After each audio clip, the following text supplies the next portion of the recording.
नमस्कार दोस्तों। आज की कहानी है दो सखियां, सुभद्रा कुमारी चौहान जी द्वारा लिखित। मालिन क्यारियों को निरा रही थी। ऊपर से रघु ने आकर कहा, ऊपर जा बाई, साहब बुला रही हैं। मालिन घबराई। सवेरे ही सवेरे बाई साहब ने बुलाया है, कोई अपराध तो नहीं हो गया है। वो हाथ की खुरपी भी रखना भूल गई। क्षण भर में हाथ में खुरपी लिए बाई साहब के सामने जा खड़ी हुई और पास ही उसकी धोती का पल्ला पकड़े खड़ी थी उसकी छोटी सी बेटी रमिया। मालिन रोज रोज हमारी मुन्नी पढ़ने जाती है और स्कूल में बैठी बैठी थक जाती है।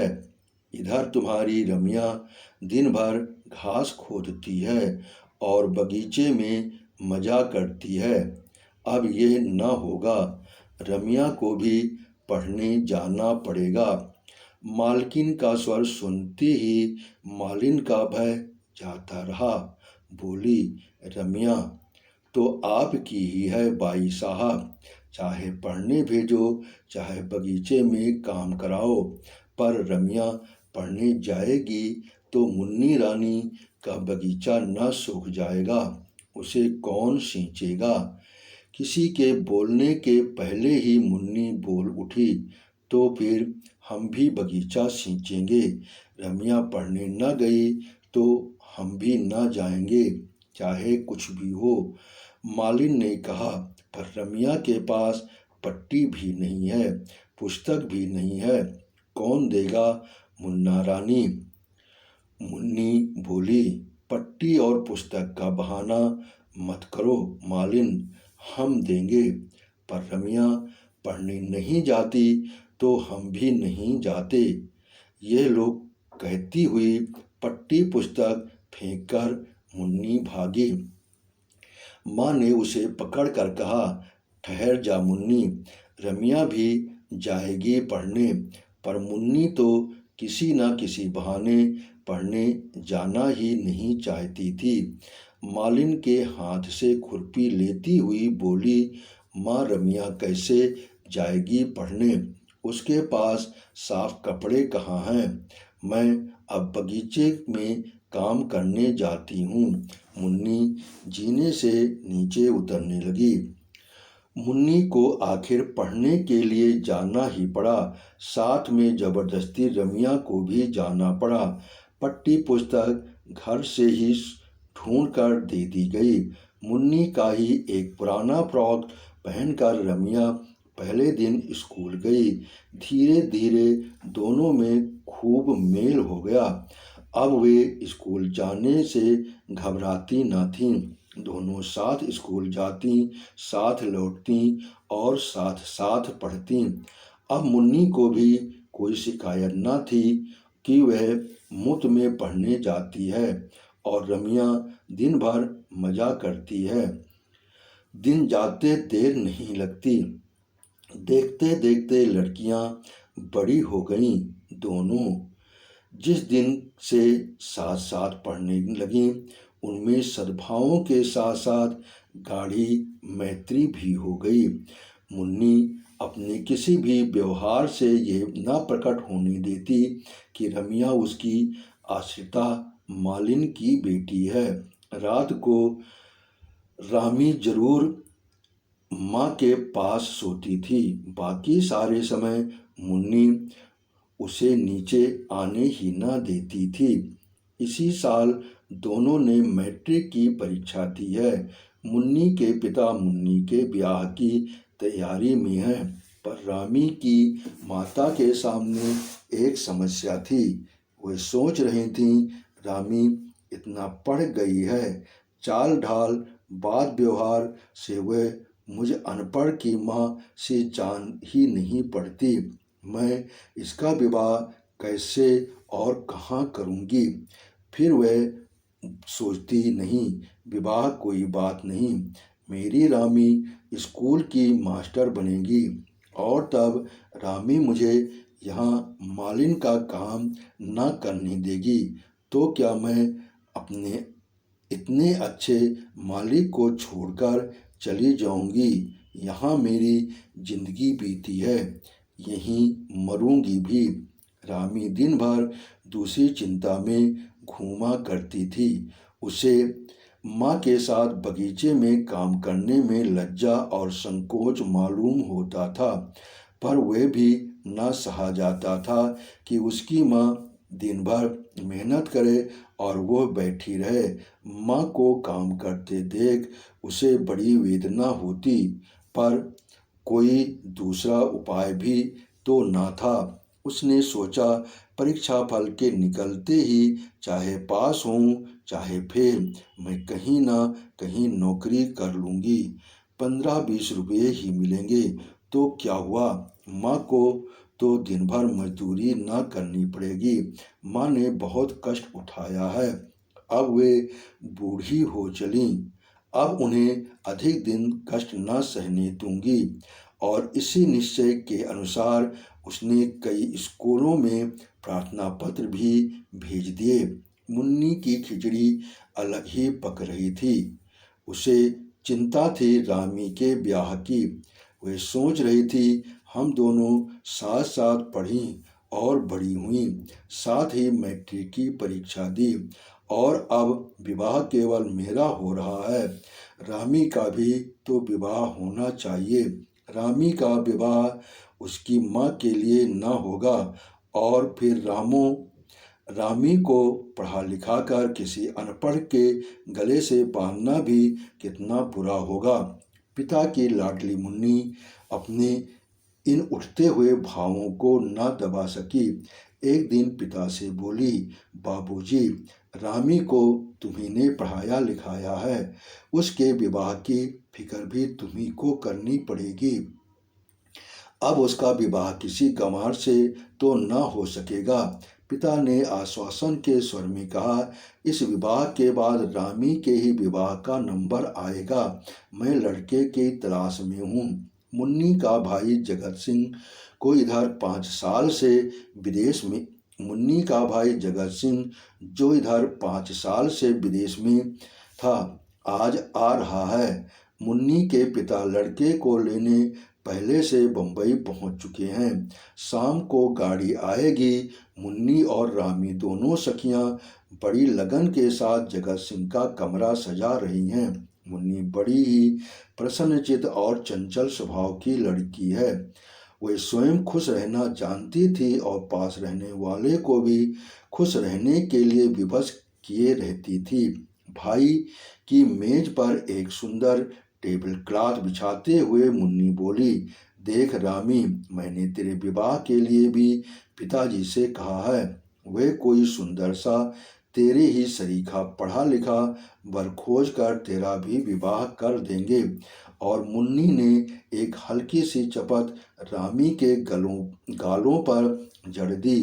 रामी उदासी से बोली, पर मैं तो विवाह करूंगी ही नहीं। मुन्नी हंसती हुई बोली, ऐसा तो मत बोल रामी, तू मुझसे डरती नहीं। मैं कहीं मचल गई तो पिताजी को मेरे विवाह से पहले तेरा विवाह करना पड़ेगा। स्कूल जाने की बात भूल गई क्या? और दोनों हंस पड़ी।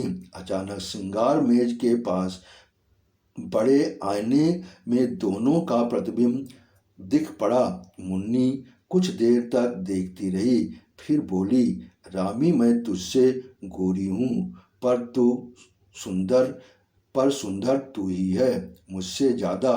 अच्छा देख, तुझसे कह देती हूँ, तू मेरे पति के सामने मत आना। कहीं ऐसा न हो कि वो मुझे छोड़कर तुम्हें पसंद कर ले। मुन्नी को एक धक्का देकर रामी बोली, अब तुम मेरा मजाक मत उड़ाओ। कहाँ तुम और कहाँ मैं, बहुत फर्क है। तुम मुझसे गोरी भी है हो, सुंदर भी हो, पर फिर भी तुम घबराना मत। मैं तुम्हारे पति के सामने ना आऊंगी। तुम्हारे ऊपर उनका जो प्रेम होगा उससे कण भर भी न लूँगी। अब खुश हुई मुन्नी बोली, पर सुंदर मुझसे ज़्यादा तू ही है। मेरा दिल कहता है कि यह दर्पण भी कहता है, जी चाहता है इसे तोड़ दूं। फिर कुछ ठहर कर बोली, अच्छा भैया को आने दो, जिसे सुंदर कहेंगे बस वही सुंदर, ठीक है ना। और फिर चाहे बंदर को भी सुंदर कह दें, रामी ने कहा, और एक फूलदान में फूल सजाने लगी। दोनों हाथ रामी के पीठ पर थम से पटकते हुए मुन्नी बोली, पर यहाँ बंदर कौन है, तू कि मैं? बोलना। रामी ने कहा, ना तुम ना मैं, पर कहीं ये किसी तीसरे को ही सुंदर बता दें तो। जगत सिंह को लेने उनके पिता मुन्नी और बहुत से लोग स्टेशन पहुंचे थे। घर आए। बहुत देर तक घर में चहल पहल मची रही। जगत कुछ अस्वस्थ था। सबसे विदा लेकर वो सोने के लिए अपने कमरे में गया। कपड़े उतार कर वो लेट गया। वो सचमुच थका हुआ था, किंतु एक ही मिनट के बाद आंधी के झोंके की तरह दोनों दरवाजों को फटाफट खोलती हुई पहुंची मुन्नी। एक हाथ में वो रामी को घसीटती हुई ला रही थीं। वह बोली, भैया सोने से पहले तुम्हें एक बात का फैसला करना है। सच सच कहना, मैं ज़्यादा सुंदर हूँ कि ये? जगत हंस पड़ा। बोला, मुन्नी तू अभी तक निरी बच्ची ही है। जा मुझे सोने दे, मैं थक गया हूँ। और वह करवट बदलकर सो गया। भैया तुम अभी तक बड़े खराब हो, कहती हुई रूठ कर मुन्नी चली गई। किंतु उनके बाद जगत सिंह सो न सका। उसके सामने रह रहकर शरमाई हुई रामी का चित्र आ जाता था। ये यही निर्णय न कर सका था कि यह लड़की कौन है। विवाह में दूर दूर के बहुत से संबंधी रिश्तेदार आए होंगे। मुमकिन है उन्हीं में से किसी की लड़की हो, पर इसे तो जगत ने कभी देखा है, चेहरा पहचाना हुआ सा लगता है। जिस बात का उत्तर वह मुन्नी को न दे सका था, वही उत्तर बराबर उसके दिमाग में चक्कर काट रहा था। कितनी सुंदर लड़की है। सुबह 6 भी न बज पाए थे। मुन्नी के ऊधम के मारे जगत का सोना मुश्किल हो गया। जगत उठकर बैठ गया। मुन्नी से बोला, मुन्नी जरा गंभीर बनो बहन, अब तेरी शादी होने वाली है। जगत की दृष्टि दरवाजे की ओर गई। 2 सुकुमार पैर दरवाजे की ओट में ठिठक गए थे। मुन्नी ने जैसे जगत की बात सुनी ही न, बोली, भैया देखो रामी अब तुमसे शर्माती है, आती नहीं अंदर। वो देखो वहाँ खड़ी है। और एक बार भैया तुम्हें याद है ना, वे कितनी मछली की तुम्ही से शादी करेगी। और फिर जब तुमने कहा कि तुमने शादी कर ली और इसे 2 पैसे दे दिए, तब कहीं ये मानी। मुन्नी एक सांस में ये सब कहकर हंस पड़ी। जगत चौंक पड़ा। तो यह रामी है। आओ रामी, अंदर आओ, वहाँ क्यों खड़ी हो? चाहो तो 2 पैसे और ले लो, कहकर वो हंस पड़ा। रामी लाज और संकोच में सिमटी हुई सी भीतर आई, पर वो खुलकर जगत से बातचीत न कर सकी। न जाने कहाँ का की लज्जा ने उसकी जबान पर ताले डाल दिए। वह चुपचाप खड़ी रही। जगत ने उससे बोलने की कोशिश बहुत की, पर उसका सिर नीचे से ऊपर न उठा। जगत ने कहा, लो तुम मत बोलो, मैं तो जाता हूँ। मुन्नी की समझ में न आया कि आखिर जगत भैया से रामी क्यों इतना शर्माती है।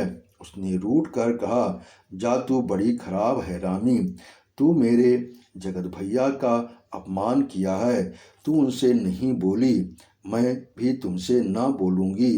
रामी ने नम्रता से कहा, नहीं बहन, मेरी अपमान करने की नीयत नहीं थी। तुमने छुटपन की ऐसी बात कह दी जिससे शर्म के मारे मैं मरी जा रही थी। फिर कैसे बोलती। और दोनों सखियों में उसी समय मेल भी हो गया। उसी दिन लड़कियों का रिजल्ट निकला। दोनों पास थीं। मुन्नी सेकेंड डिवीजन में और रामी फर्स्ट में। मुन्नी ने इससे कुछ बुरा न माना।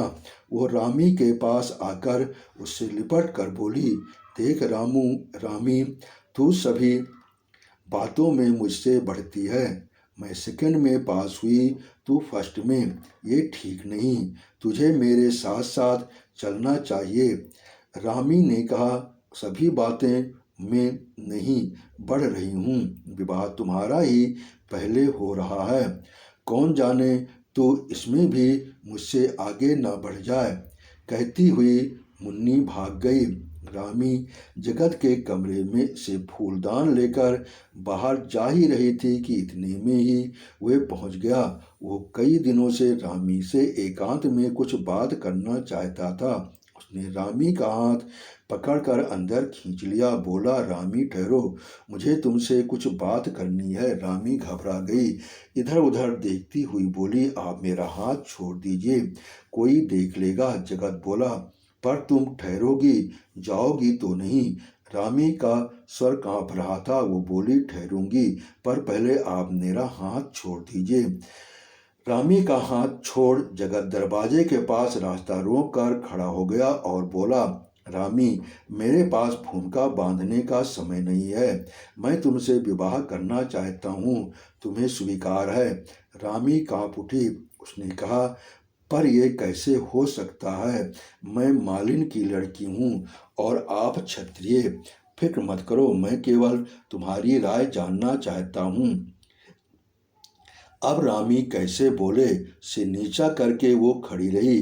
पर अनुभवहीन जगत क्या जाने कि वो मौन स्वीकृति का सूचक है। वह अधीर होकर बोले, रामी, उत्तर दो, हाँ या ना।